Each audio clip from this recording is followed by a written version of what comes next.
Malaki-laking rollback ang inaasahan sa susunod na linggo. Sa unang 3 araw ng trading, naglalaro sa 3 hanggang 4 na piso ang ibinaba sa presyo ng imported na petrolyo. Isa sa tinitingnan dahilan ng epekto na nagpapatuloy na trade war na inumpisahan ng tripang mga ipinataw ni US President Donald Trump.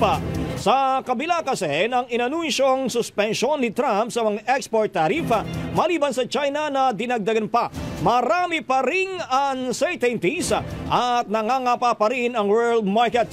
Sa ngayon, mayroon pang natitirang 2 araw ng trading kaya mayroon pang ilalabas na final estimate sa araw ng Sabado. Ayon sa Oil Industry Sources, posibleng magsara sa 2 hanggang 3 piso ang maaring i-rollback sa diesel, gasolina at kerosene. Kapag natuloy, ikalawang linggong magkasunod na rollback na ito sa gasolina at kerosene. Matatandaan kasing walang naging paggalaw sa presyo ng diesel nitong Martes. Lunes, asahan ang announcement ng official price adjustment at Martes ito magiging epektibo sa susunod na linggo.